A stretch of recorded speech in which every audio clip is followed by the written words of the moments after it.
What is up, everybody? Welcome back to another episode of Slop on the Pod. Before we get into this episode, we gotta thank our sponsor for today's episode, which is Liquid IV. That's right, Liquid IV, everybody.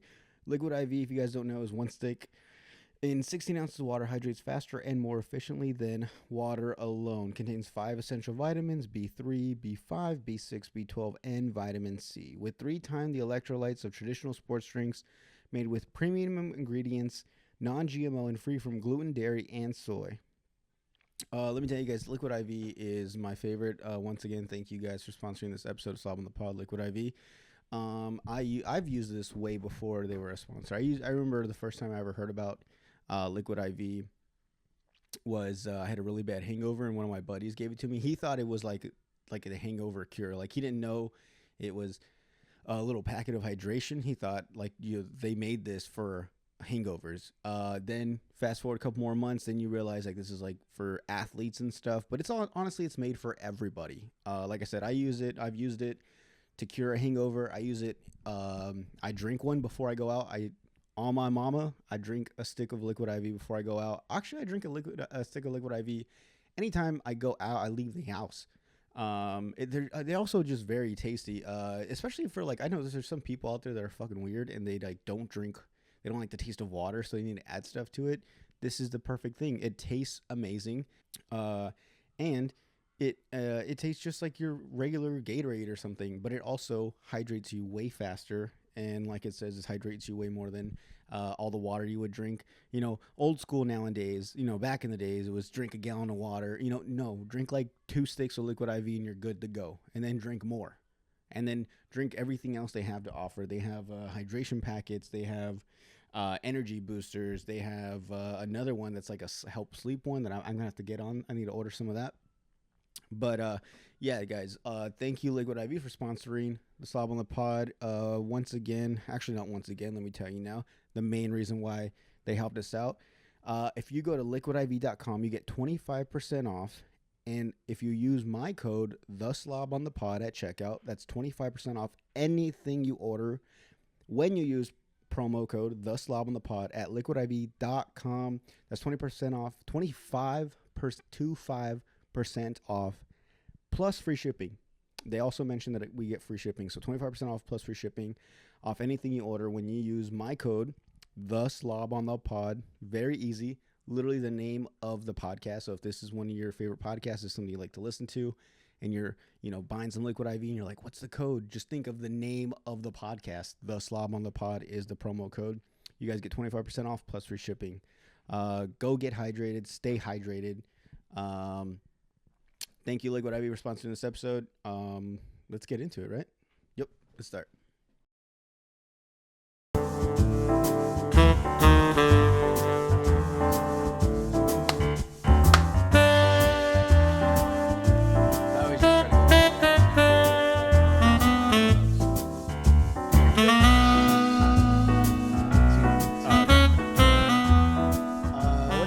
Welcome back to the Slop on the Pod, your sister-in-law's favorite podcast.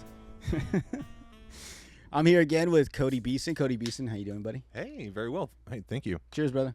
Likewise. So if you guys all remember, I've had Cody on before.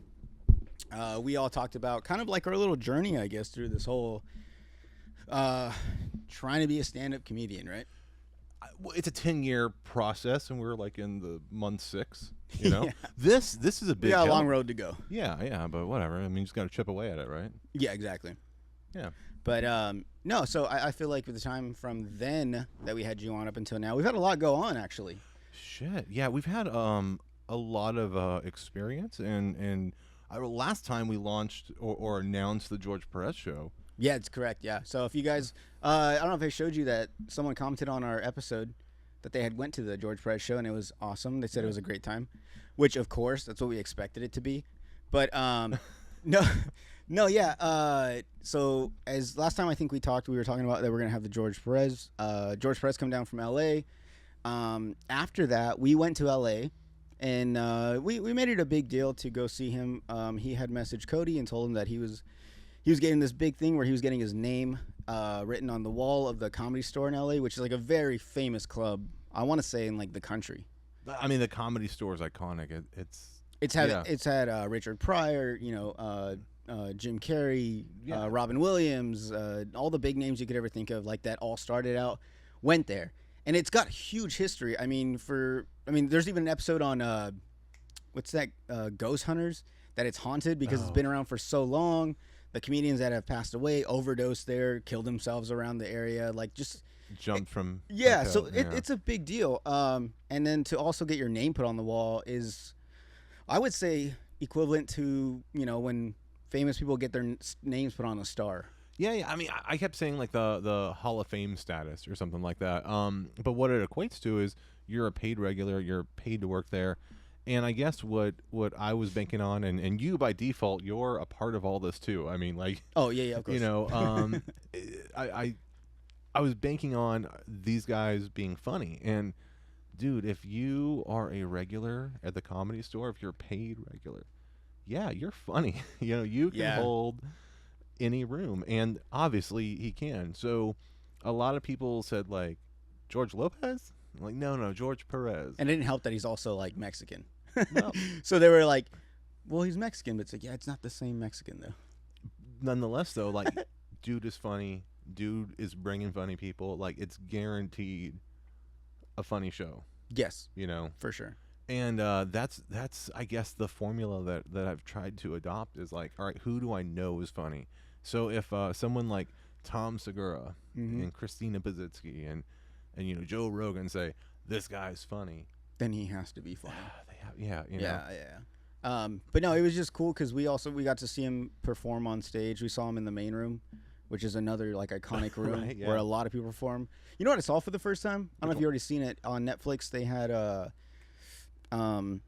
they did like a dedication like set to Bob Saget. Oh, okay. I think the people the hosts are like Jim Carrey. What's the bald guy that is like a really good roaster? He roasts people all the time. Oh, Jeffrey Ross. Yeah. And Chris Rock. Okay. And they had like John Stamos, and they had who else? John Mayer. John Mayer was playing. So they were like playing music and they were telling stories, and then they had like his wife come up, and they had like all these other comedians come up. Seth Green was there. He showed up and he was like just telling stories. It was just cool like to see that. But that all happened in the main room where we saw George perform. So like I said, we drove up there, got to see him perform. We were like that far away. Yeah, like, and that's a cool thing too is like it was my first time. It was my second time in a comedy club. It was my first time in the Comedy Store. So we had just bought a ticket, and I kind of just assumed it was first come first served seating. And we got there, like show started at 7:30. Yeah. We got there probably like around 7:15, 7:20ish. No, we didn't. We got there at 7:31. Oh, did we? Dude, we got there like. We did. Yeah. Okay. We got there literally like. I should have like. Wait, who was driving? Oh yeah, I drove.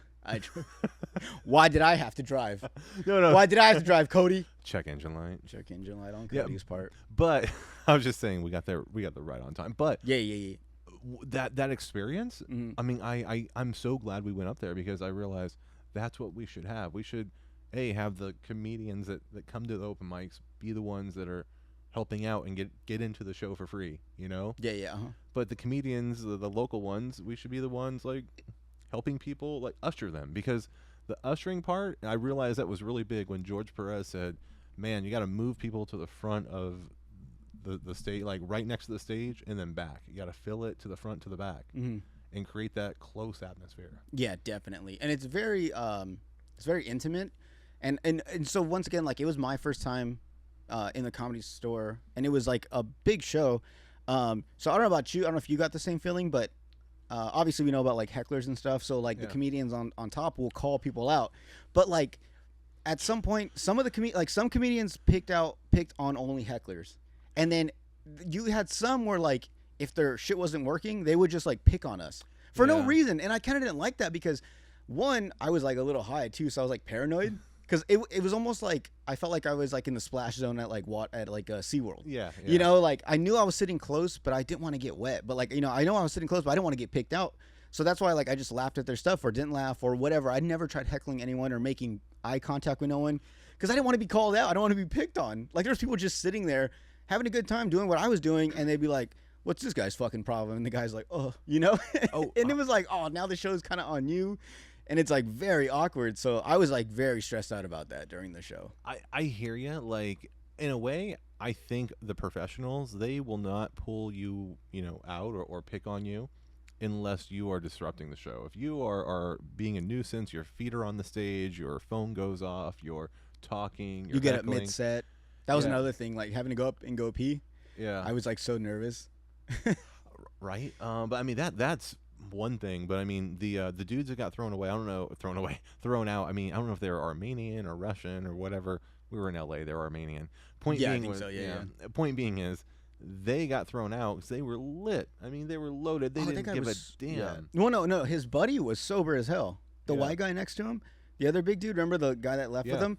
But the guy that got kicked out, he was like, so when he got up, when they were like, "Hey, buddy, you got to come. Like, you got to come with us." He got up and like stumbled back, and they caught him. Yeah. And he was like, "Oh, my bad," and like they had to like carry him out. But no, and that was crazy. It was like with that show, it was like my first time there. I actually saw heckling, which I always thought heckling was very rare. Oh yeah. You know what I'm saying? So when I went to be able to see that, because I see it on YouTube all the time, I see it on people's clips, and to see that live, like, dude, like I felt it's like you get secondhand embarrassment. Like you feel embarrassed for that guy. Like, bro, shut the fuck up. And like that guy kept getting picked on because he kept like waving his hands, and he kept just like kind of like yeah, man, like I get you, like I feel you, like I'm on the same page as you. Like kept doing that, and they kept calling him out. I mean, and then on top of that, we had a surprise guest. Yeah. And he called him out too. Who was our surprise guest? Bill Burr. Bill fucking Burr. Yeah. Man, like Bill Burr is like, once again, like we said, the Hall of Fame, comedian. Like, no disrespect to any other of the other people that were up on stage, but just the fact that Bill Burr came on, like, it was huge. Like, I remember when they called his name for a second, I was like, and I had to look back at you when I saw him walk. I was like, oh shit, it's Bill Burr. Right. Like, I was so just like shocked. So that's like graduating and having, like, I don't know, Bill Gates or somebody, do your commencement Speech. Yeah, I was gonna say Bill Cosby, but probably No, not. He's done one before, but I don't think anyone wants him there. But you know what I mean. Yeah, I get you. Yeah. So, but yeah, that was great to see him, and he was, getting heckled by this guy. Yeah. And I realized, like, all right, there's a way of handling it. The professionals handle it. They call him out, and then at some point, a professional club, they toss him out. Yep. And they wait for the right time. Mm-hmm. So I mean, if we could do the same things, I mean, not. Well, yeah, I mean, I guess in some way. And there were some rowdy people at the Kress, but I didn't feel it was anything to be thrown out over. You know what I mean? No, and that's the thing too is I don't know if like I don't know about you, but when I'm on stage, I don't know if I'm so zoned in on what's going on that I don't hear. Even if someone was saying stuff, they legit would have to stand up and like yell at me. Oh yeah, I just meant when George was going on because George mentioned it like, oh yeah, they were lively, but Mm-hmm. it was their first show, so they didn't know really what to do. Yeah, and I totally get it. Like I can only imagine, like especially when you're that close to the person performing up on stage, you just feel like you're part of the show, and you have to kind of throw in your 2 cents. Right. Yeah. And I mean, so at a comedy club, not cool. You don't do that. Yeah. You're there to watch. I didn't even want to talk to Christina when I saw her live. Christina P. Mm-hmm. But she asked questions, and the question she asked was like, how many Jews died in the Holocaust? Did you know the exact number? Yeah, 6 million. That's an exact number. Yeah. That's crazy. Yeah, and then how many Russians?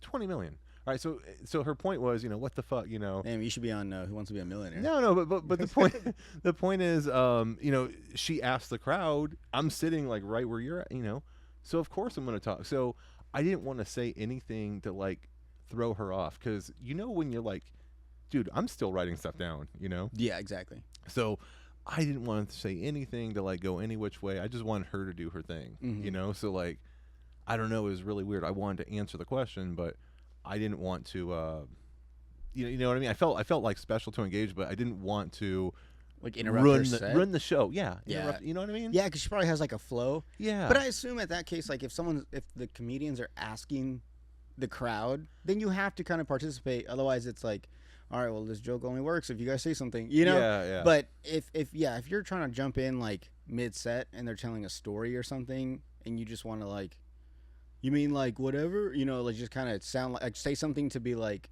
oh, I understand where you're going with this.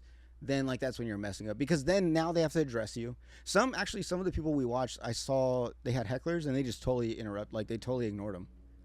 I don't know if you caught on, but it was just like because someone would say something or do something, or someone's phone would go off, and I'd be like, oh, here it comes, and then they just kind of kept going. But I don't know if that's like, I would assume that's like them, like, okay, I got to keep this joke going, like I got to stay on track, otherwise I'm gonna totally forget like where I'm going with this. So like I feel like the greats can do that. They can like pull aside and be like, oh wait, hold up, like what'd you say? Do all that, fuck with them, get a good few laughs out of that, and then go back to their story without being like, oh fuck, I forgot where I was going. You know what I'm saying? Because that's gotta be tough. I mean, and that is one of those things when you say it takes 10 years, 10,000 hours. Yeah, man, like to be able to do that, I don't have, that much time under my belt. So it's only a matter of time before we get those chances. And there are those shitty rooms where the people are drunk and they're talking back and you have to deal with it. And, we've had one so far where people were rowdy and drunk and I've learned things from it. I've learned when it's a free show, you get everything, like if people want to pay to be there, they're most likely, wanting to have a good time. Yeah. Did you when we did the shout out to Cafecito, by the way, for giving us that. They do if you guys go to Cafecito in Yuma in downtown, they do First Friday, so every Friday of the month they put on a show out in the patio, which is awesome, by the way. They pretty much do open mic, mainly for the first time. I remember going there the first few times, it was usually like live music or like some poetry maybe. And we kind of just jumped in there and we're like, hey, can we do some stand-up? And so they allowed us to be on there. Did you go before me? Yeah, I did. So you were the first comedian? I guess, yeah, in history. Yeah, because she said, like, oh, yeah, we haven't had it yet, but we're open to it. Yeah. And I'm like, oh, man, can we do it, like, at the end of the night? It pretty much was. I think because it's from, like, 6 to 10. We went on like around like 8:30, 8:45 or something. Yeah, mine was 8:45. Yeah, okay. Yeah. So, so shout out to them. But I was gonna say, when we did that show, did you catch the guy next door like that was talking back to me? I did. But I didn't consider. Was that like a heckler? Because he wasn't mean about it. He was like engaging. In a way where he was like, "That's funny." Like, yeah, I get that. Like, that totally makes sense. So I didn't see that as a heckler, but because I was gonna say I don't know how I would handle a heckler. So I was like, with him, I think I dealt with it pretty well. Oh, my God. What? Dude, this is genius. So what you just stumbled across. So basically, like, I always kind of feel weird. Like, I don't want to talk shit to somebody here, Like, yeah. But that fence separates you. You're not even their customer. I'm here with these guys. That's what I was saying, too. I was like, hey, hey, Cafecito, get this guy. Like, he didn't pay for a ticket. Like, he's on the outside. Yeah. Because he was next door at Red Moon. And they have a little patio, so he just so happens to kind of hear what's going on next door. Who's he going to complain to? Yeah, exactly. Yeah. But like I said, he didn't come off as like rude or anything. He was just really cool about it, kind of agreeing with what I was saying, and I was just kind of interacting with him. But I don't know, man. What I was getting at was like, I don't know how I could deal with like actual heckler, like someone like, bro, you suck, get off stage. You know what I'm saying? Like the only thing I can think of that I've came up with is like if someone was like, bro, you fucking suck, and I was just gonna do the old school like, who? And they're gonna be like, you, and before they could say you, I was like, asked you. You know? Have you heard that? No. Like, so like my girl, she'll tell me. You suck. No, hold on. Oh. Go ahead. You suck. Who? You. Asked you. Yeah, okay. That's how you, okay. Right. So imagine like if someone was to do that to me, but I was like, oh, fucking got him with the old school move. Because that shit's old school. I heard that since I was little. Like since I was like middle school, my uncles used to use that on me. Like if I tried making fun of, like if they made fun of me and I'd be like, all right, and I'd say something towards them and they'd be like, who? And I'd be like, you motherfucker, and they'd be like, asked you, and I'd be like, oh, and everyone would just laugh because it's pretty much saying like, no one fucking asked you anyways, like just shut the fuck up.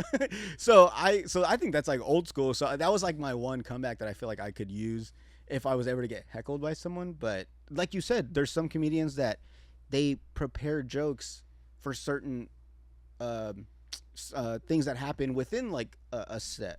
Like if there's like someone drops glass in the back, they have like, you know, like something written in case that happens. Or if someone says something about this, or someone says you suck, you know, like they have comebacks. Right. So it's not, like we said, it's not off the cuff, which I always imagine heckling was. Right. So I mean, I guess if you ask somebody, you know, what they do for a living, and there's a number of, you know, things, and you already have something out, you know, just like from your hip pocket you can pull out. Yeah, exactly. I don't know. I'm not there yet. That's what I'm saying. You know, but it's scary because it's one of the things we're going to come across. and it's gonna be like, I know I should have prepared for this, but here we go. And I know there'll be a time when like there'll be a heckler that like destroys you, or you know, me. I say you or me, like us. Yeah. You know, like there'll be a time where like they get the laugh. Like, but that's part of it, you know, because Or like my biggest fear is like saying like, when you come up here, if it's so easy and they do, and they do good, it's like, oh, fuck.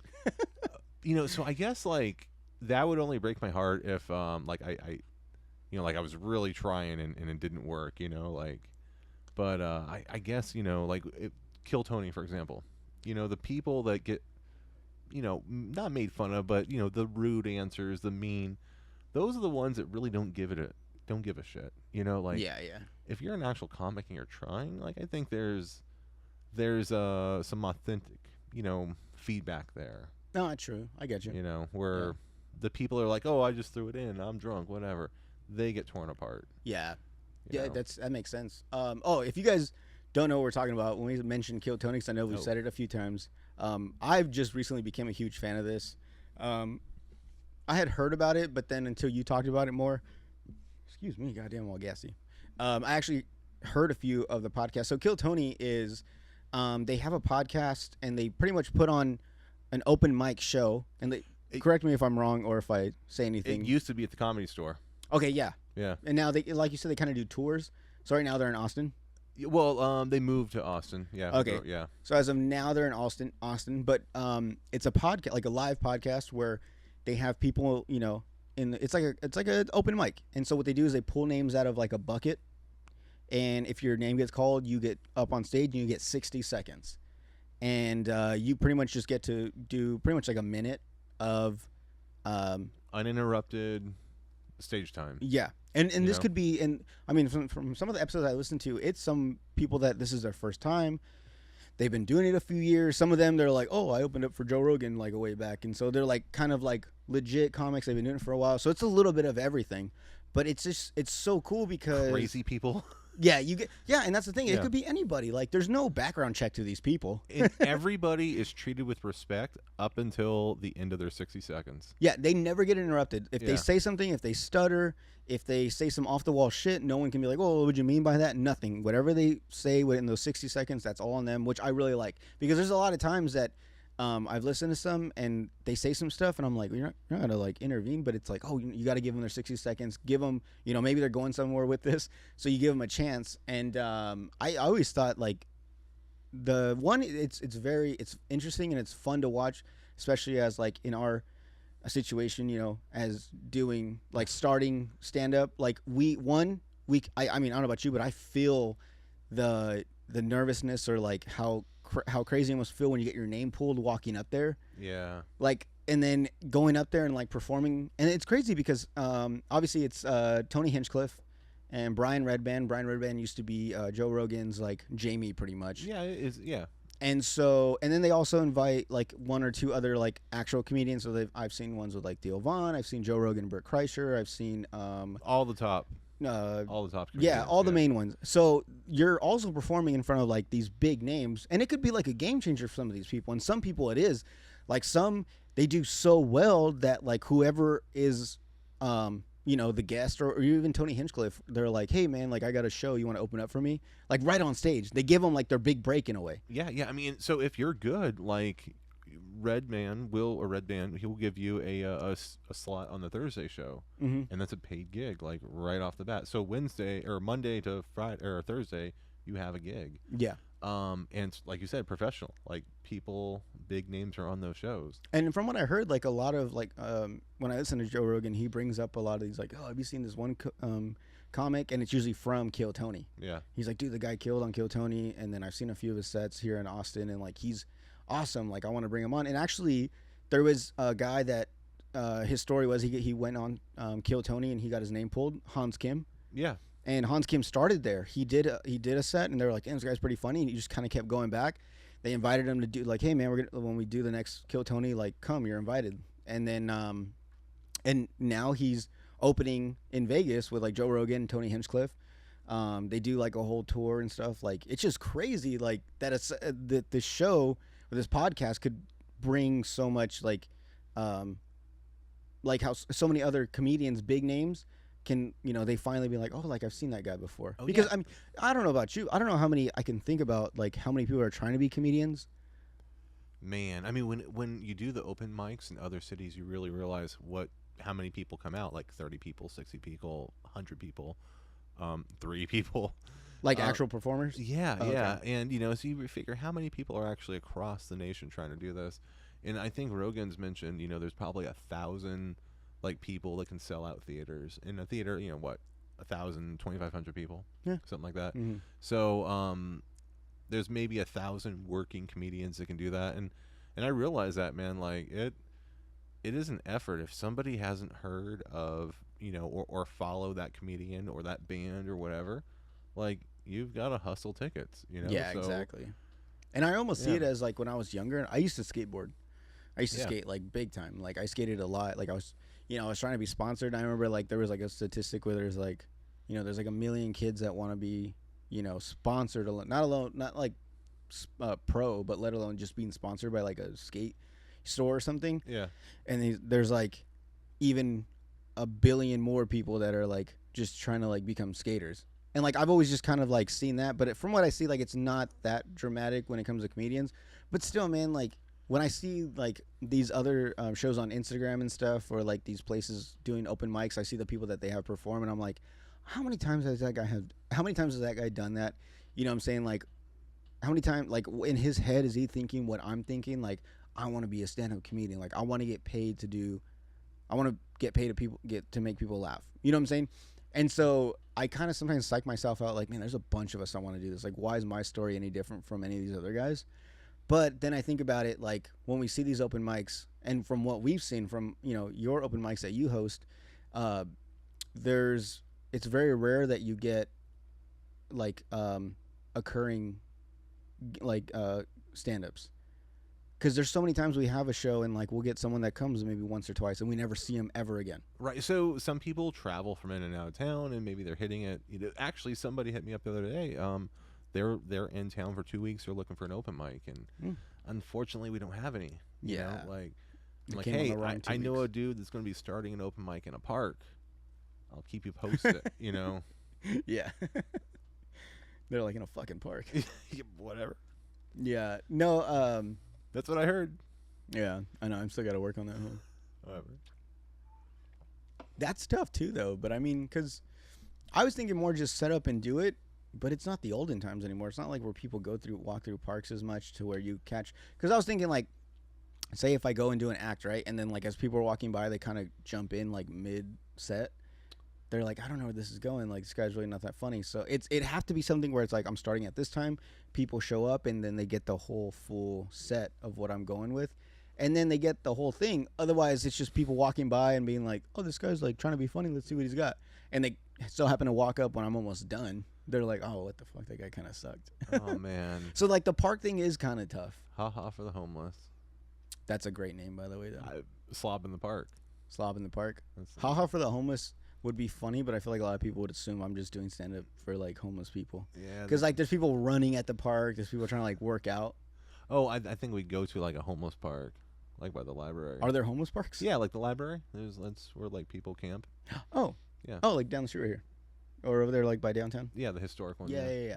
Oh, yeah, that's a good point. I told you about my my idea to make sweaters for homeless people.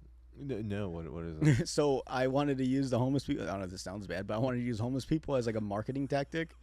And I wanted to make them, like, somewhat decent sweaters. Obviously, I don't have, like, all the money in the world, so I would make, like, maybe, like, 50 sweaters, right? Right.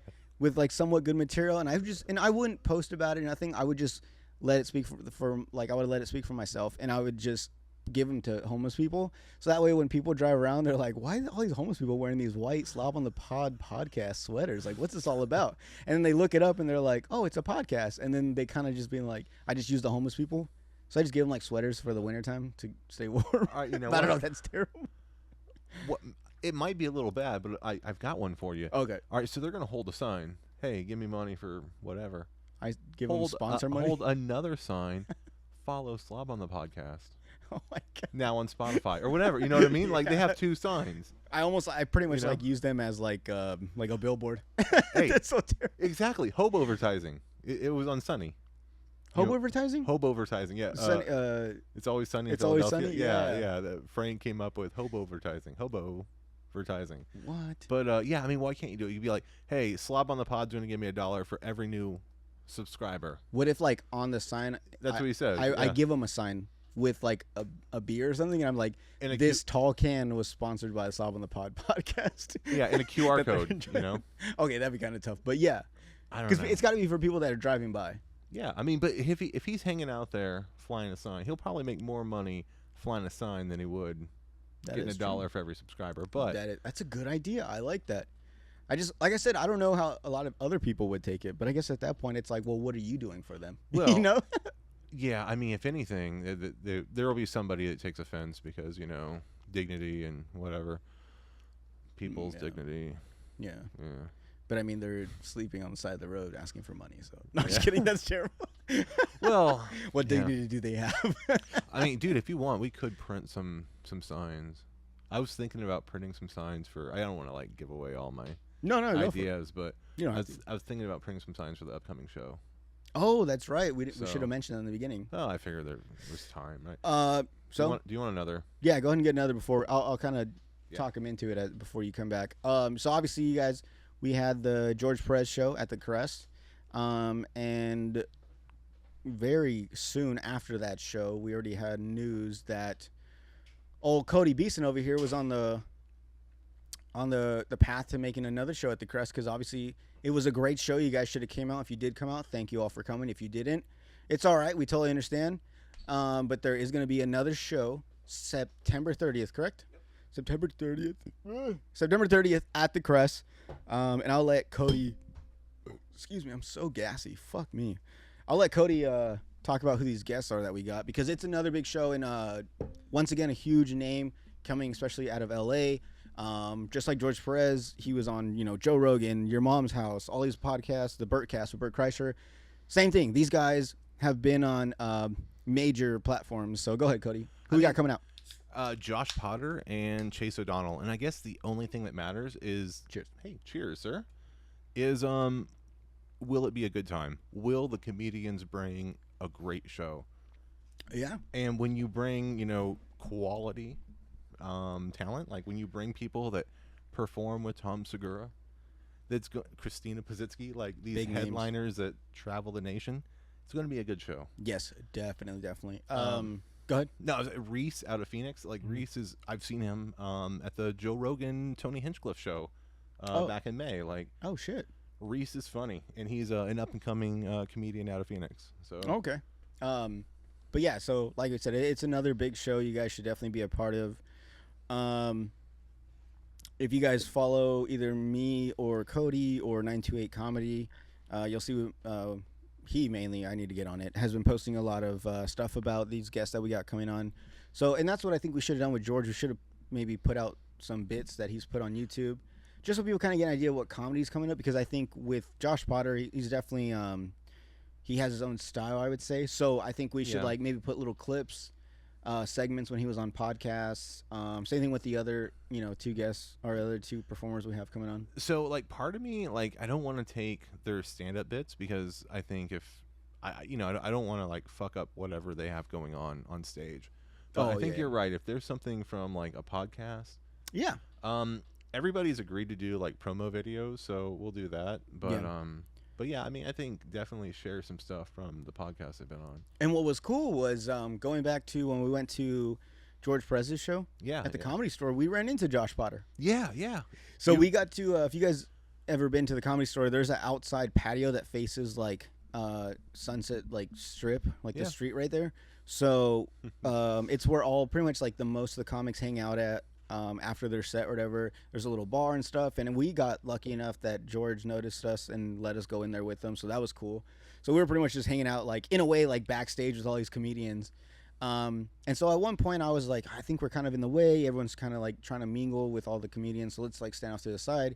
Sure enough, I see Josh Potter walking up to the bar, and first thing I noticed obviously was like his glasses, and I was like, oh, that's and I told you, and you're like, oh shit. So we went to go take a picture with him, and he was super cool. just grabbed a beer, complimented me on my hat. I was wearing like my old school Padres hat, and he's huge into sports. Yeah, he's a big baseball fan. Yeah. Oh well, yeah. But most time I've seen him, he has like a hockey jersey on. Yeah. Or like a football jersey. Like he's definitely like huge into sports. So it was just cool seeing him. And then it was just crazy. A couple weeks later, you tell me that we get Josh Potter on. I was like, oh shit, that's so cool. Yeah, I mean, he's announced it on his podcast. Chase has announced it. They've posted it on their Instagrams. And it says you. That's what's cool. Is seeing their lineup of like their upcoming shows. They'll be like Spokane, Washington, Chicago, Austin, Texas, and then it's like Yuma, Arizona. it's just so surreal. It's like in a way, like I don't want to sound like we're bragging or anything, but it's like when rappers come out of small towns. It's like I'm putting them on the map. Like we're kind of putting Yuma on the map. Like I don't see it that way. No, it's gotta be, man. Like you're putting on shows. A lot of people that I talked to at the George Perez show never been to a comedy stand-up ever. Right. I mean, and so that was one thing, and then for them to see like George Perez, like his high caliber of like comedy, and like where he comes from, and then now just to bring more people like that. And that's all I want to do, man. Well, like if we can just do that, and I think the formula is, hey, talent. Keep the money that comes here. Mm-hmm. Let's put a show together that works for everybody, and leaves a good taste in your mouth for making that 4.5 hour drive or whatever it is. Yeah, exactly. Out of LA. Yeah, sometimes it's faster, but you know what I mean. Yeah. But it was cool too. George Perez Stories, his podcast. Yeah, they mentioned us. They talk about the story driving to Yuma. Yeah. So driving back out, yeah. I mean, they nothing but good things about the Kress. I mean, they didn't talk shit about Yuma at all, other than the heat. Other than the heat, expected, But yeah, we expect that. But like, I mean, they loved it. They loved the venue. They said the stage was set up dope, which is cool because it was the Kress's first time they ever done that. So that the way that you were able to mimic like a comedy club, you obviously did a spot on job because they felt like they were right at home. Well, they didn't feel like it was like a, what's it called, like a lowballed like show. I mean, and there are so many shows, and you realize that after doing these things that like we hit open mics and shows in all different places. I mean, it could be, a community center, it could be a bar, it could be a restaurant. Yep. It could be an airport. It could be an airport. Yeah, buddy. I was talking to a comedian, like a big one that, long story short, he goes, "Is it really at the airport?" I'm like, "Not the show we want to do, man." Oh, yeah. But like they'd heard of it. That's cool. He's like, "Is it really in an airport?" Yeah, point being, yeah, it is. But you know what I mean. So the fact that they're able to walk in there and they didn't give a shit, like they're like, "Oh, this lives up to, a real room." Yeah. And it did. Like the Kress did a great job. The management team over there, like they knocked it out of the park. It was awesome. And they also, I know we went past a little our time, and they had no problem with it because I think we ended like maybe 9:15, 9:20ish. Oh, did we? Yeah. Okay. No, I mean 9:30 was the goal. 90-minute shows. Oh, was it 9:30? I was told like, hey man, don't plan anything more than 90 minutes. Don't try and cram a dozen comedians on a show. Make it 5 comedians. Make it good. And if it goes over within them, that's fine. Yeah. But don't try to, we have another person. And then just to prolong it, yeah. Because if everybody wants an extra 5 minutes, like, oh, shit. Yeah. But, no, because I walked out at one point when George was on. I walked out because they had closed the doors at that point because people were coming up already to the other side. Oh, yeah. And so I went to go use the restroom, and I saw, like, the music was playing. I'm like, oh, shit, like, we should be done by now. But they had no problem. Like, at no point did I feel like we were getting kicked out or rushed or anything. I mean, unless you did. I mean, I know you were kind of the whole behind-the-scenes stuff. But, no, it was just cool. Like, the Kress was super dope about it. We got a nice green room. They love the green room. Right. It was a legit, like, little mafia spot. Legit. It was fucking dope. It was, I had never been up there. I never even known about that place. So it was cool just being out there. Yeah. I don't know if you guys know, but Kress got a secret room. That's all I'm going to say. Point being is it was a great venue for that. It was a room that we could have a special event at, and I didn't want a restaurant. I didn't want remember when we did that one and the fucking kitchen dropped plates and shit and you were on stage? Do you want to mention it? No, remember. Oh yeah, I know which one though. Yeah. Yeah. So point being is they did it when I was on stage. I didn't want a restaurant where that kind of shit's happening and there's a waitress and there's people with silverware. Yeah. A bar, you can get mixed drinks, dude. You know what I mean? You Yeah. can get any drink you want at the Kress. It's a club, yeah. Yeah. And then, but also, once everyone's locked in the show, they're locked in the show. Yeah. There isn't no one's gonna be walking around trying to talk with someone while someone's up there performing. Like, they closed it off. It was dark. The only thing lit up was the stage and the bar, and so everything in the middle was dark. So it was like, just sit down, have a good time, go back, get some drinks, sit down, and just listen to the performers on stage. And it was cool. Like, there was no interruptions or nothing. Like you said, there's no one trying to take orders of food, no clinking of forks. It was just lay back, get a little buzz and just laugh. Yeah, so I mean, it was. I feel we're really lucky in that regard to get that, and like I said, I could not have asked for a more perfect situation. Yeah, it was awesome. They just did a great job, and as soon as it was over, I mean, it transformed into a party. Yeah, and that was that was even the best thing. I think that's like what most people can ask for is like, once you're done laughing your ass off, at that point you just want to continue the party. Yeah. And the Kress kind of worked out because everyone got done. They had a great time. Ended with George Perez, where it was just nonstop laughter. And then afterwards, everyone's feeling good. They got a little buzz going on. It's like, oh, we're at the Kress now, and you're already inside. It's not like you have to go back out and get back in line. Once you bought a ticket, you pretty much get like early access to the Kress. So at that point, you're already in there. So it's like, all right, let's just start dancing now. Dude. And then the party starts. And so I think it's like the after party of the comedy club. I was so relieved to like buy a beer, because I remember like what beers were costing a week prior, in LA. Oh my God, yeah. Good thing you brought that up, because I wanted to talk about that. And I'm like, 4? Are you sure it's only 4? Okay. Man, so when we went to the Comedy Store, so I messed up the first time and got a Jack and Coke. Yeah. It was $23. Yeah. And then the next time I got me and you a beer, it was like $14 a beer. It was like $28 for 2 beers. And these were just out the bottle. They weren't like in a glass. They weren't like out of Blue Moon. They weren't draft. Yeah. It was insane. I was like, oh shit. But like, I don't know if that's because it's the Comedy Store, and the Comedy Store like an amusement park. They up the prices, or is it's just because it's LA? You're on Sunset Strip, man. Yeah. That sucks that it has to be that way, but it's like, holy shit. Yeah, I mean, you're paying more for so. Because I don't think I've ever been out to a club in LA, especially in that area.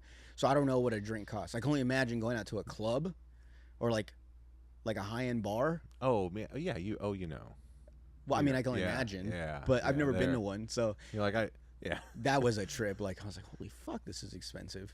Yeah. Even rich people would be like, really, $14 for a beer? You know what I'm saying? Yeah. I can buy the whole. And I mean. Yeah, pretty much. And the guy even mentioned, like, after one drink or two, you pretty much bought the bottle. Yeah, exactly. Well, one guy bought. You were there. The guy bought what, like 10 shots of like Patron. Whatever. He spent like $100 and some. That was more than the whole bottle itself, and the bottle wasn't even full. It was like half full. The guy had to empty on like 8 of them, and then fill up the last 3 with like another, or like the last 2 with like another open bottle. But I'm like, bro, like in my head, I'm like, you just paid for that bottle and a half, like. Yeah. But I mean, like, they had no problem paying it. So it's like, I get it. Their clientele, most of them, they're not broke fucks like me and you. Like, they have the money where they're like, oh yeah, that's totally fine. Yeah. I mean, it's part of the game, man. It's part of the game of that market. But at the end of the day, it's like the best parts of that. Like, all right, we can pull a few comedians from there. Obviously, we're not going to get like the biggest of the big ones, but we're going to get ones where it's worth their time to come down here, and take care of them. So we're going to get some of those comedians and put on a good show.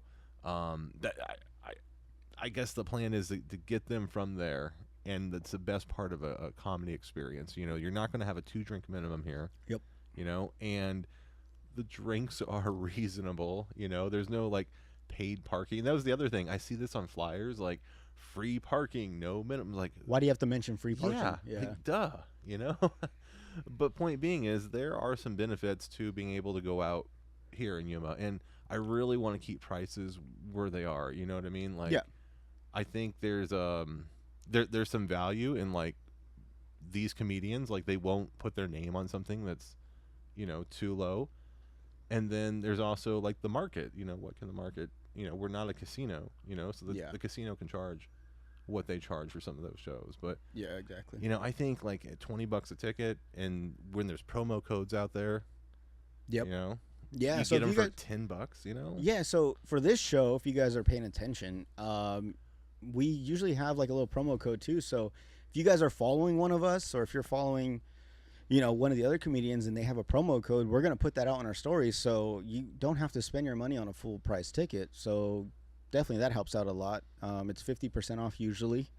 I don't know if we'll do it for this one, but no, just I do limited ones like to get the sales going, to Yeah. kind of jump thing. So my thought was, if you sign up for that newsletter, you know what, you're going to get a promo code. Mhm. So part of the launch and the announcement is, hey, you know what, here's the promo code for. So do you have a newsletter for 928 Comedy? Well, like the email blast. Oh, you have I that? call it a newsletter. That's an old marketing term, but the email blast. Newsletter's still a thing. I still see it on my Yahoo. Yeah, my Yahoo, and my Hotmail. My Hotmail. Hey, Yahoo's popping, dog. Is People it? give me shit all the time because I have a Gmail and I have a Yahoo account, and Gmail is more cleaner Yeah, as far as like the spread on like reading your emails and stuff.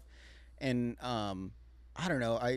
And even now, because Gmail probably picked up their shit, but Gmail looks pretty legit. Like I remember back in the day, Gmail was the thing, and then it died out, and Yahoo was the new thing to have an email. Like that was like when you're a business person, you know. Oh man. And so I have both, but I mean between the two, I don't have any hate. But for me, I think Gmail has a little cleaner look.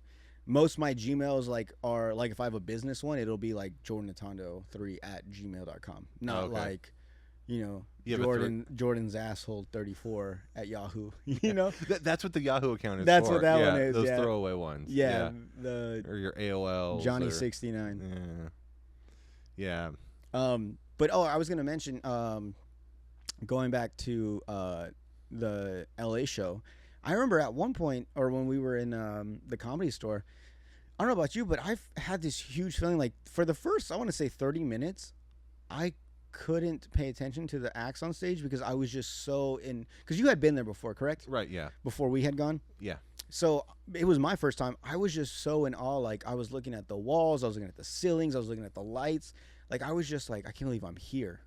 Like it was like it's how I imagine I felt maybe the first time when I was little and I went to like Disneyland or some shit. Right. You're just like, oh my god, look, I've seen that on TV, or I've seen that on stage. I've heard so and so talk about that. Like I've seen so many jokes from that. Yeah. That red stage. Uh-huh. Yeah. And even now, when I see, Andrew Schultz or like Bert Kreischer, or like some people put like clips on Instagram, Yeah. it's from the Comedy Store, like the main room, and I'm like, I sat there. I know that seat. I know where they're at. You know what I'm saying? And so me being there in person, I was like, this is so surreal. Like I can't believe I'm here right now. And then in time, I was like, okay, like just relax, enjoy the community. And then it got like fun and stuff, but like it was just insane to be inside there.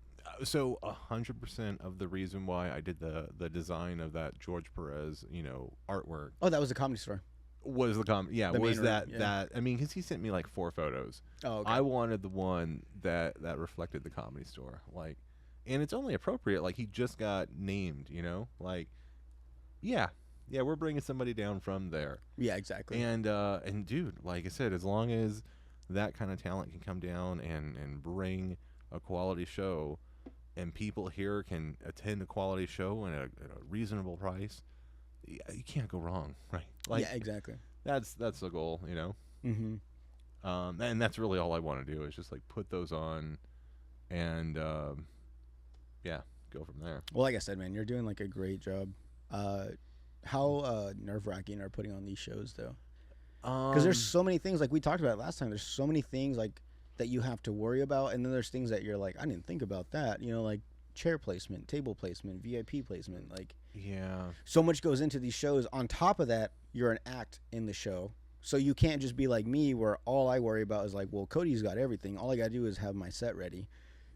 So like you kind of have to worry about like what you're gonna say on stage. How are you gonna bring people on? How's it look? Are people gonna be mad about this and that? Like, was it just very, like, I don't know? It's got to be I guess nerve-wracking. Now that you say that, there was a lot of that. You're like, Yeah. now that you bring it up, yeah, that shit was a lot.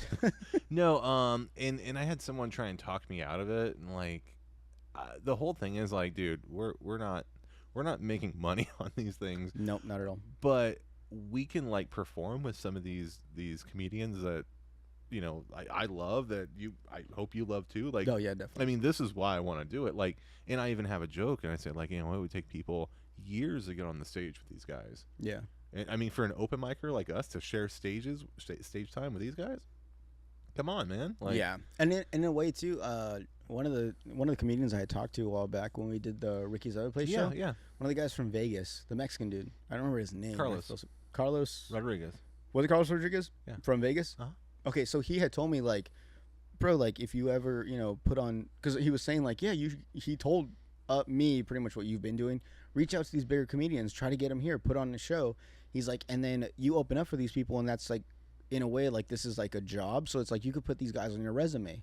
Oh. Like, next time you do a show, they're like, well, what have you done? It's like, well, I've opened up for George Perez. I've opened up for Josh Potter. Yeah. You know what I'm saying? Like, oh, shit. And we can prove it by pointing out to that podcast, like, right where he says, hey, thanks, Cody and Jordan. Yeah, exactly. Like, remember Cody and Jordan? That's me, Cody and Jordan. Like, but that was another thing, too, that I didn't think about. And I even told my girl, I was like the night or the day of the George Perez show, I was like, this is a big deal. It's I'm performing for people that, one, have paid for this. They have paid, babysitters.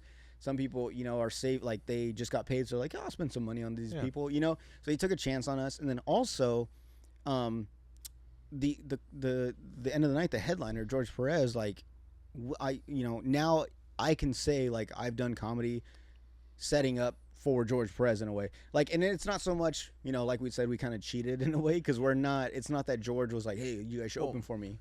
Yeah, and I feel like until we get there, like, and don't take offense. I please hope you don't take offense to this, but I don't put us on the flyers because, I'm offended. Well, I wish my face was. If anything, I've been taking a lot of pictures lately to see which one I want. No, I'm just kidding. If anything, I put like the podcast logo. No, I appreciate it. No, but that would be just for cross promotion. Yeah. No, I'm just kidding. No, I totally understand why we haven't been, and we talked about this off before, was that I want once my face gets on a flyer, that's kind of like another rite of passage. Right. Like, you've made it, like, bro, like, yeah, we should put your face on. That way you've done enough shows, people like you enough to where they're like, oh, I remember that guy, I've seen him, so they're going to want to come to the next one. We're not at that point. You know what I'm saying? Like, even if we were to put our faces on, they'll be like, who are these guys again? It's going to take some time for them to be like, oh, yeah, like, I've seen that guy, yeah. Just because a stripper talks to you doesn't mean you have game. Exactly. Doesn't mean you have a chance. Exactly. So at the end of the day, I feel like, it should be about the comedian. It should be about the talent that people are spending money on, that, and that's why, the shows are designed how they are.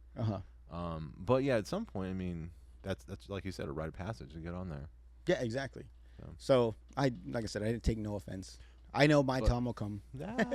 It's probably a good idea, though, because then people that will see you locally will associate it, and it's probably, like I said, from a marketing point of view, not a bad idea. I mean, maybe we can do it to where, like, maybe the next show. Yeah. The next show we'll do like 2 like big pictures of the main, headliners, and then maybe just us 2 at the bottom, like a smaller picture. Well, hosted by and opening with, something, I don't know. When will this? I'm going to do some more posters. This is going to go out next week. Next week? For sure, because I just bought one of those badass external hard drives. Oh, nice. And these are like the legit ones. Like, I paid big money. So the shows they export video really well. So nice. Yes, so next Thursday this episode should be out. The show's on the 30th, so this will drop the 29th.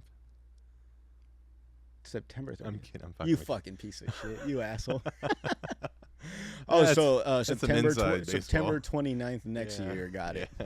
No, so if you guys know what he's talking about, we had a whole episode planned like literally a month before the George Perez show. We announced it. We're like, George Perez, this is the first time you're hearing about it. It's going to be here. Yeah. And we announced it on this show. We announced it that Friday.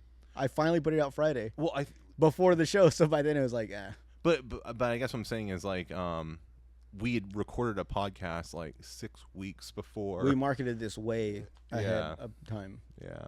But this time for sure it'll be out. That's nice. why I was like, bro, we gotta get in the studio. We gotta put a podcast out. We gotta start the marketing for this September 30th show. Hopefully, big news. Hopefully, in the works, we can get Josh Potter on before the show, right? I would like to. I would like, I've reached out to them, and obviously, like, weekends they're out of town, and so if we can make some time to go up to LA. If we can do during the week, we got, like I said, shout out to my brother Sky. We can use Sky's place. He already told me. Oh, sweet. We can record an episode there. So that's the only downside about not being in a place where everything's kind of popping. Obviously, talking about LA. Dude, so the amount of open mics we have, we would be able to have that same amount in like less than a month if we lived in that area. You know what I mean? Yes, definitely. Like we'd be able to knock that out in a week or two. Yeah, definitely. Yeah. And that's the only thing I feel like we're kind of cheating ourselves on is like we don't get enough stage time. You know what I'm saying? And I also blame myself because I always have so much shit going on the weekends, but I need to seriously like prioritize what it is I want in life. Like as far as like, do I want to, oh, I can't go this weekend because I'm going to a baseball game. It's like, well, instead of going to a baseball game, maybe you should go and do an open mic in LA. The money you would spend to go out of town, spend it on an open mic towards your dream. And so I really beat myself up about that I haven't. Do both. Why can't you do both? You know, you're going for a baseball game. Why not stop in? Yeah, I guess you're right. Like I have an appointment in Tucson. I'm doing an open mic the night before. When? In September. Oh. I thought you meant like. I thought you meant to do an open mic like during your appointment. No. I'm just saying like if I find myself in another city for a reason, I will stay over to like hit a mic. We'll see. That's where you're better than me. Nah. And that's where I'm fucking up on myself, and that's where I really beat myself down. Like, dude, no lie. After the George, thank you. After the George Perez show, man, like I was really bummed because I don't think I did well. I think you did. You got laughs. I got a few, but I mean, like, especially for how big this show was and is. And opening up for George Perez, like I really wanted to make like a staple on the show, like as far as like, damn, like the guy in the beginning was pretty good too, you know. And also, I mean, George Perez was there in the stands, like he didn't stay up in the green room. He came down when the show started, so I was like, holy fuck, George is in the room, like he's watching, and like it was like a big deal to me, and like I just don't think I performed as well as I could have if I would have practiced more or gone on more like open mics. So, dude, that night, like. I mean, I did get pretty fucked up, but I remember going home and, like, I was really, like, bummed. Like, me and my girl were talking about it, and I was like, maybe, like, is this something I really want to do? Like, I really, like, beat myself up about it. Oh, shit. And it really fucked with me, yeah. I don't know if that's a good thing or a bad thing, but it really, I was like, and from that point on, I was just like, well, look at yourself. Like, you're not doing enough open mics. You're not going out of your way to go find some. Every time you get invited, you always make up excuses, you know what I'm saying? So... I've come to that realization where it's like, is this something I really want to do? Yes. Am I doing everything I can to pursue that dream or to like work towards that goal? No. Like there's things I can clearly be doing. So yeah, I've been beating myself up with that a lot. So now you mentioned it, yeah, next weekend I'm going to a baseball game. LA or in LA. Dude, there you go. So maybe maybe we'll leave Friday, and that way I can do some open mics, some research. Not only that, like you're gonna have to eat, right? So you're gonna stop somewhere to eat. Yep. Well, find one of the restaurants that has an open mic and eat two birds with one stone. Yeah, get two birds stoned at once. Yeah, I like that one. Trailer Park Boys. Two birds stoned at once. Yeah. Anyways, that's like a good podcast name. Oh yeah. Well. Two birds stoned at once. Yeah. Oh, Ricky. Anyways, yeah, there's tons of places, whether they be bars or clubs or restaurants that yeah, they have. I mean, and they go till midnight. Yeah, exactly. Like, I'm sure you can find a spot. Mm-hmm. Yeah. So that's just a battle I've been dealing with by myself. So. Yeah. Anything with you? In what regards? I mean, no, just the show. Kidding. I mean, so you mentioned earlier, like, how do you feel about like doing it? So. Instant anxiety. I was so relieved when I saw that like we had the ticket sales for like George. Like, okay, this is worth their time to come down here. And then when we sold the room out, and I'm going to say sold the room out, there were like 13 empty seats. So, not only that, but after we were done, people were still coming in to buy tickets. Oh, okay. You don't remember? I remember there were like 3 old people that walked in, and I'm like, whatever. You know, George is on stage already. I'm cool. We're done.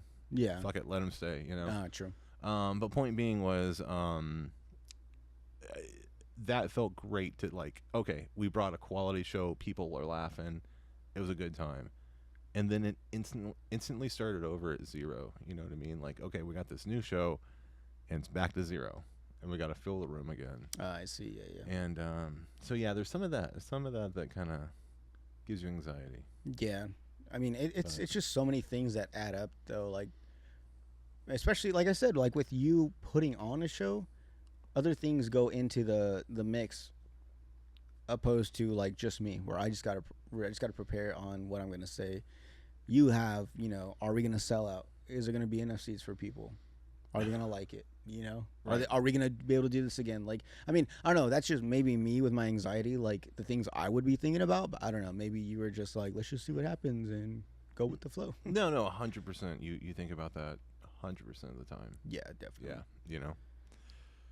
Are we gonna say yeah? And I can't wait until we get to the point where we do sell out and we have to add another show. Like that'll be a great Oh, that would be so much fun, know though. time. A Friday And- night show and then a Saturday night show. Get the comedians for twice. Or 2 Fridays, you know. Or 2 Fridays. Oh, A 7 and a 9, yeah. Oh, okay. You know, like at some point it would be great to be there. And I think obviously if you were to get like an A-list name, you would be there, right? Of course. And I've reached out to some names that I didn't know they were that A-list, but they're like, hey, we're concentrating on bigger markets. Damn. So they won't even, hit here for like a casino show. And see, I sometimes I wonder about that with comedians. Like, why is it such a big deal that if they're on the roll where they're doing or performing at like stadiums and stuff, why is it such an issue to do like a little small paid job at a place on the way? I don't know. I mean, it may not be worth it. You know, the time to stop and everything. Yeah, okay. I don't know. But at the end of the day, there are going to be some that want to work a room that's 200 people or 150 people. I think any professional comedy club is going to be around the 300-ish mark, 350, give or take. Like that room that we were in L.A., the Comedy Store, I think that's 300. Yeah. I always heard that, too, and I couldn't believe it. But, yeah, they pack everyone in pretty well. So And the way they do it, I think, is the way we should be doing it and how we did do it, like start them at the front, work back, and like fill the room for the comedian, for the show. Yeah, definitely. Because I went to a show prior to the LA show in another city, and long story short, it's just kind of like you walk in the door, you sit wherever you want. And that's where George said, like, man, these people need to be sitting up front, but people are self-conscious. They don't want to sit up front. The comedian's going to heckle me. Dude, the comedian's not going to heckle you. Yeah. Are you a drunk ass? Are you making, a fool of yourself? Then yeah, the comedian will he'll talk to you. But yeah, are you a red flag sticking out? Of course they're going to make fun of you, yeah. But because people feel that way, they sit in the back. I mean, we almost wanted to. We went to the Comedy Store. Yeah, we almost did. We almost did. We sat in the back, and I was like, this is totally fine. Well, I mean, but they set us. You know what I mean? So it's cool to have other comedians, So, but even then, when they wanted to move us forward, I was like, I'm good here. I'm good here. Oh, I was cool with it. Yeah. I was like, and also too, like in that back area, like you don't have to worry about people behind you and stuff. Like, so I didn't mind it. So I totally understand. Like, yeah, sitting in the back, people probably prefer that because they don't want to be part of the show. They just like, I'm just here to listen and have a good time. I really don't want to be called out. Yeah, and I don't think you will be unless you're being a jerk. Yeah, definitely. But oh man, Cody, I think we got to wrap up soon. Oh, that's fine. If that's cool with you. Yeah. 928 Comedy. 928 Comedy. Yeah. So everyone go to Cody Beeson on Instagram at Cody Beeson, all one word, correct? Yeah, sure. The smart thing to do. CodyBeeson.com. No underscores, none of that bullshit. Also, right. No, that's what I'm saying. Like, I don't care what the social media is. I try and get out and get it before the other Cody Beesons. Exactly. Yeah. Also, 928 Comedy. There you go. Please go follow that. That's Cody's been doing a really good job. He's been posting a lot of open mics around town or nearby. Did we mention the El Centro one that just happened recently? And they do them weekly, Okay, so they do. Yeah. So I'm proposing to you that I say we just put that in our schedule from now on. Yeah. Every Wednesday, go over there. It's 45-minute drive from here? Yeah, except for and then there's Panera Bread, What? Panera Bread. They do a show? No, I'm saying you can stop and get Panera Bread. Oh. Yeah. I was like, Panera Bread does I'm comedy? saying, Oh, yeah, so that's the plus. We can get some Panera Bread get some also. Panera Bread. Or special quesadillas, whatever. But my point is, every Wednesday that's not every Wednesday it's not like an airport Wednesday. Yeah, for sure. Okay, yeah. So, and that's something we can do literally. That's a good already 3 times in a month. Yeah, opposed to our 2. And I guess if there's other local comedians that want to go over, I mean, there's no reason why we can't fill the car up, Yeah, I know I do have some listeners that have messaged me about wanting to do open mic and stuff. Dude, same thing. Like, if you guys want, obviously come to, first Wednesday of the month over at the airport at Brewers. Also, I mean, when we make the trip, we can totally do like a carpool if you guys want to come along. My whole thing is I've always I want to spread what we got going on. Like, I don't think we're all selfish. It's like, well, the more we do it and the less people do it, then we'll become who we want to be. But no, I think we should all just help out each other, because from the airport open mics, there's a lot of comics that are pretty good, and they need to get out more too. And so if you guys that are listening want to join us, just hit us up and we can all tag along in one car or take two, save some money on gas, stuff like that. So yeah, there's the first Wednesday of the month, the first Friday of the month at Cafecito. So there's another spot to try an open mic, and then every Wednesday in El Centro. Yeah. And the people in El Centro are also a part of the shows that are going on over here. Mm-hmm. So I mean, there is more comedy. Like, it's not every night. You're not gonna get to go to 10 different places every night of the week. I mean, that's. But you could plan it accordingly to like one a week, or one a month, or whatever you guys got going on. But yeah, that way there's more opportunity for us to perform, as well as for you guys to see. Like, I mean, like I said, last show we had with George Perez, a lot of people that I talked to, they were like, I've never been to a comedy show before, So obviously Yuma's new to that, so we can introduce people to that. So if you guys are listening, that's where we'll be performing. Other than that, we have obviously the original every first Wednesday of the month, the airport at Brewers. We have First Friday Cafecito, as Cody mentioned, and then September 30th we have our show at the Kress with Josh Potter and Can I just mention, like, yes. It's designed for like fans. Like, if you're a comedy fan, mm-hmm. that's what it's for, man. Like, so High and Tight Comedy Night is a reference to your mom's house. I figured. Like, yeah. If Chase and Josh open for Christina and Tom, like, come on. And so I'm putting the show together because I'm a fan, and I want to see those two on the same show. Exactly. Like, yeah. That's it. That's the only reason. If I were a promoter and I cared about money, I'd have one headliner. Yeah, exactly. I go, fuck. I'm a fan. I want to see these two. It's like if you ever played like a sports game, like they have like for MLB they have like Dynasty mode. Yeah. And there you can create like a baseball team based off all your favorite players. Oh, man. They should make one where you can like juice them up. They should. Well, that would be like MLB Blitz. MLB, remember like NFL Blitz? Oh, okay, where they were all yoked and stuff, and they would like pick up people and slam them. Do you remember the arcade game? Push Barry Bonds. Like, yeah, exactly. Yeah. You can get Barry Bonds on the game. He's just not juiced up, probably. Yeah. But no, so that's kind of what it is you're putting on a show of all your own favorite players, your own favorite comedians, and it's like we have the show on, and as well as there are people that I love to see. So you're just kind of creating like a show for yourself in a sense. But a lot of people are going to enjoy. I hope so. That's the gamble, man. Yeah. And you know what? Like, you can't go wrong. Like, when I said, when Tom Segura says, "This is my opener." Yep. You can't go wrong. Exactly. Yeah. Like, I mean, like we said, if he's opening for someone that big, then he has to be good. Yeah. So definitely, like I said, look out on Instagram. Follow us all, obviously, at Sob on the Pod, at Jordan Tondo, at Cody Beeson, 928 Comedy. There we'll be posting a lot of these upcoming shows. And once again, if you guys want to do open mic with us, just hit us up. Yeah. We have a lot going on. Cody's got a good ear for everything going on in Yuma or like up in El Centro, Imperial Valley area, which is a good 45-minute drive. Like I said, we can all carpool there. That'd be cool. Yeah. Go up there with high hopes, come back all sad because we just fucked everything up. But just run there. Yeah, we just kind of share what's going on in our comedy and everything. But thank you, Cody, again for coming out. Hey, thank you. Looking forward to our next few shows. If you guys don't already know, Cody's gonna be an occurring guest. That's just shit. That's right. in the works. Cody's just gonna be an occurring guest because everything we got going on with our comedy and just our journey, our struggle, our stories. I think it'd be cool just to document that on the podcast. Cool. Well, thank you. Yeah. All right, we're done.